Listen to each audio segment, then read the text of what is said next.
So I'm back with another video.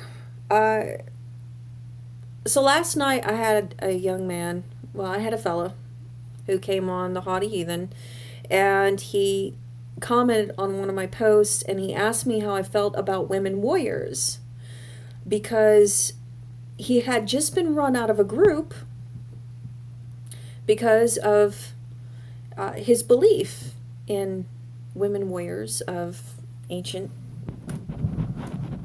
Scandinavian Germanic society. And he was run out, and he was called this ridiculous name. I mean, it was bad. What they called him was bad. Okay?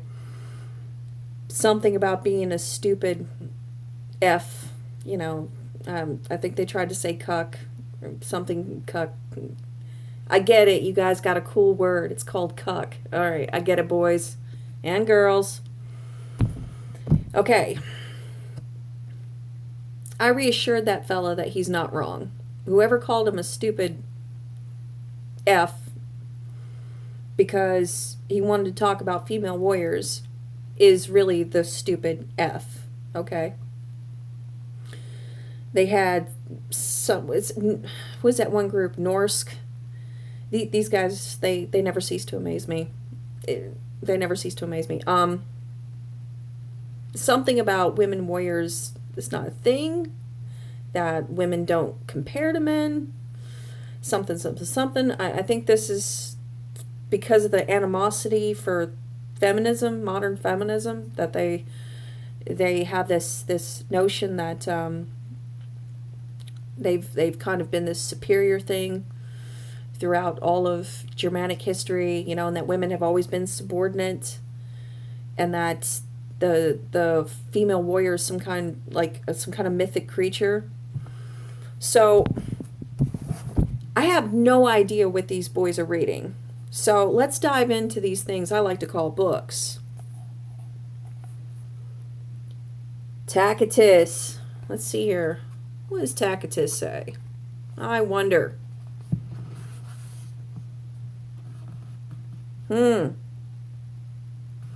Parents and kinsmen attend and approve the gifts.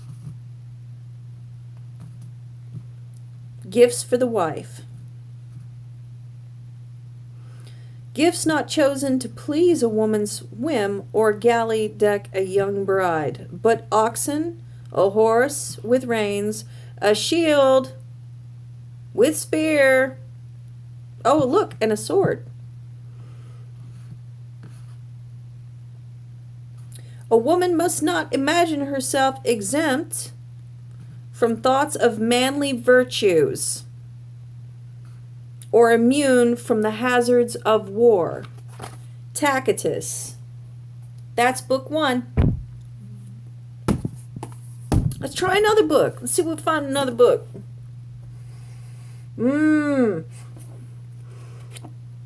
History of the Danes.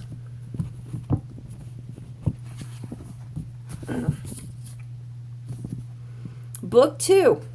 I found a little something here.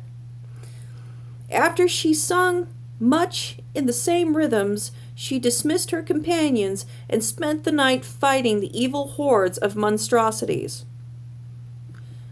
Light returned to reveal the various shapes of phantoms and weirdly shaped hobgoblins fallen in the fields, among which might be observed from the form of Thorhild herself, covered with gashes.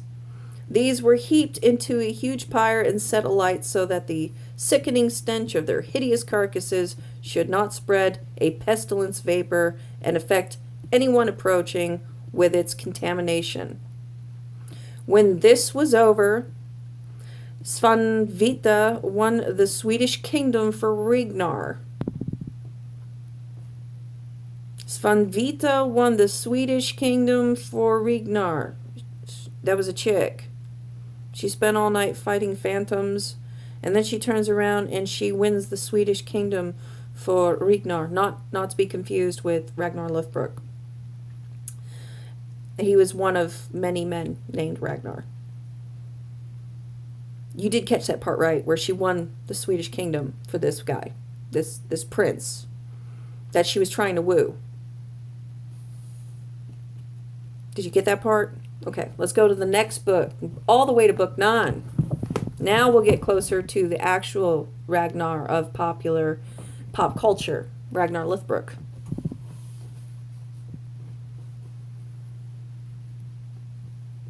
Let's see here. What do we have? On his arrival, this would be a young prince, well, he would be king now, king of Denmark.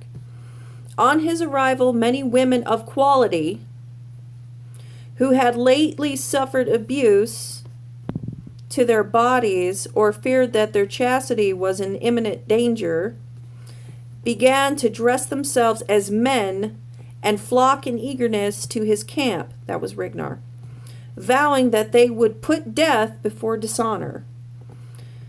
The man who had come to avenge the humiliation offered to these women felt no shame in borrowing their help against the cause of their disgrace. Among these was Lagatha, a skilled female warrior who bore a man's temper in a girl's body. With locks flowing loose over her shoulders, she would do battle in the forefront of the most valiant warriors. Everyone marveled at her matchless feats. I imagine they're not talking about her cooking skills.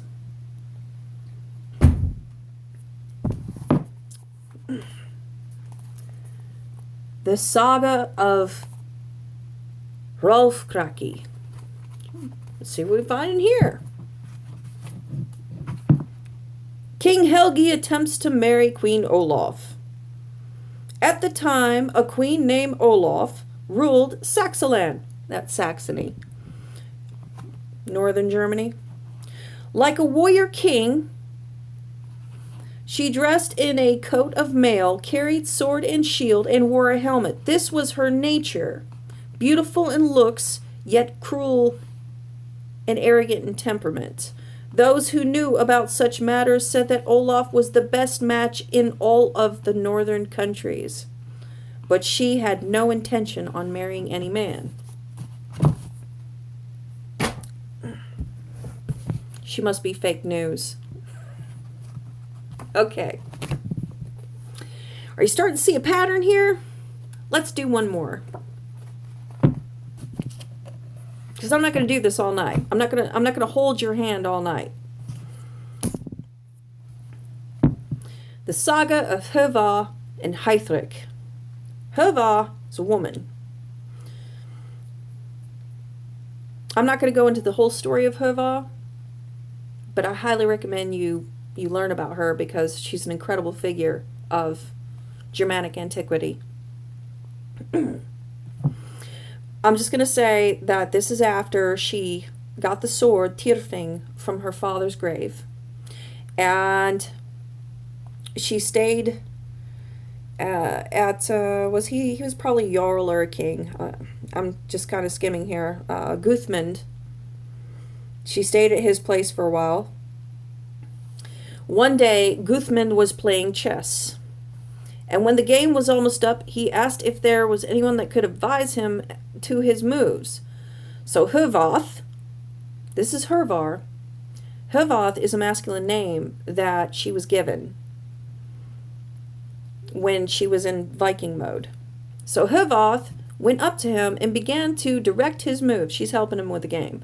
And it was not long before Guthmund began to win. Then somebody took up Tyrfing and drew it. In other words, she's looking into the game, she's watching, she's giving him advice, and all of a sudden somebody walks up to her and they pull the sword out of her sheath on her side because they're curious about the sword that she's got. The problem with Tyrfing is that is a cursed sword. If it comes out of the sheath, it doesn't go back in the sheath until it's killed somebody. It's a cursed sword. So the dude draws the sword out to look at it. She turns around, she snatches the sword out of his hand, and she has to plug the guy. She's got no choice. She can't put it back in the sheath until there's blood on it. So she puts it back in the sheath. She's got no choice. She's got to run out the door. He shouldn't have touched her sword. When Hvoth saw this,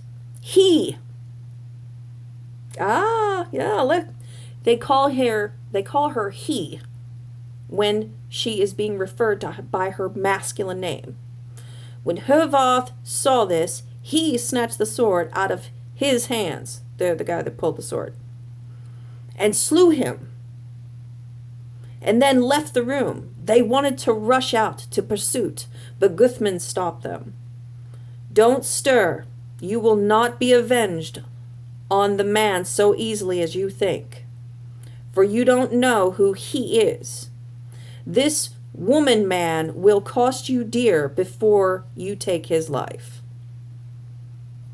Let me read that again slower for you, okay?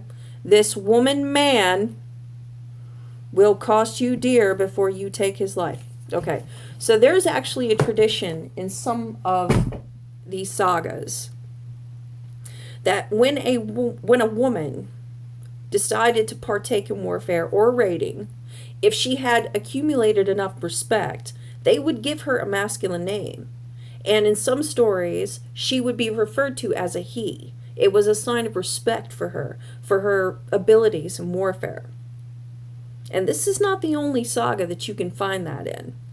But here's the question, because some scribes, whether they didn't know at the time or they just quietly swept it under the rug, in a lot of these stories, you have to ask yourself, how many of these warrior men, or even earls, that are mentioned in some of these sagas, that we have very little information on, but are mentioned, how do we know that some of these warriors and earls may have in fact been women with masculine names, and that knowledge was lost when it was transcribed to paper, all depending on the bias of the scribe? Because in this story, the one who wrote it down was obviously respecting the tradition of giving that woman her masculine title when she was in her, Viking thing, doing her Viking thing, and referring to her as a he, giving her that respect that she would have been given in ancient society. So you really don't know how many women are actually hiding in those sagas in plain sight under masculine names. And we do know that some of these women were called out for being females. We do know that some women did extraordinary things. Okay? Now, as far as that tradition is concerned, the one thing I will say is that this would have been for unmarried women, young women, ambitious women. Once they would marry, then they would have to settle down. You become a mom and, a wife, and you have to take on that role of being mother and wife. But until that time that they felt like they were ready to marry and they found a man that was worthy of them, they would not settle down. Okay? That is not an amazing affirmation. There's no moment here for you, okay? None of these books that I have showed you have ever been denied to you if you consider yourself a genuine practitioner of Germanic paganism or heathenry, okay? And I didn't even bring up Brunhild, the shield maiden. I didn't even bring up the fact that Aslog Kraki, her daughter, stormed the shores of Sweden looking to avenge the death of her stepsons. I didn't even get to that part. Okay, this stuff should be, you should know this stuff.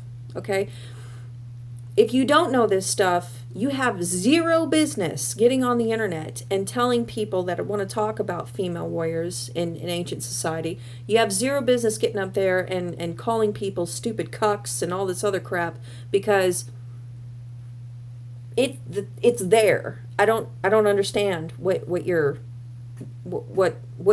coming from. You're cherry picking the lore, looking for, the celebration of masculinity, and you're forgetting so much other important stuff. Okay? Heathenry is not a man's spiritual path. Heathenry is a spiritual path for men and women. And I hate to say it, that some of you are disrespecting your female ancestors for your disrespect of the roles that they played in ancient society. So, I mean, if you consider yourself a serious heathen, being so disrespectful to the roles of women in ancient society of your forebears, it shows your ignorance. And when you get online and you start calling people names, it shows what a frickin' bullheaded dork you are. I would assume that this is coming from partially coming from this group that, men that like to go out in the woods and cover themselves in the earth, and then they like to wrestle all weekend until somebody gets an erection. Hey, look, I'm not judging what you boys do with your swords after wrestling, okay? I'm just asking you to read, okay? That's all I'm asking. If you don't have time to read because, you're really caught up in that forest wrestling that you're so interested in, that's fine.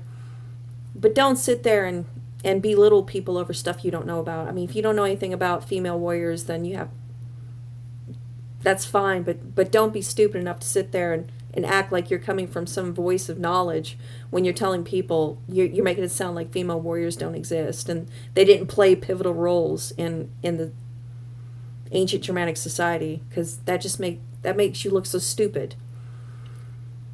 Oddly enough, the guy that got called a stupid, was being called by a stupid fuck.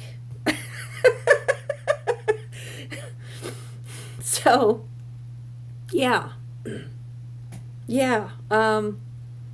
Read.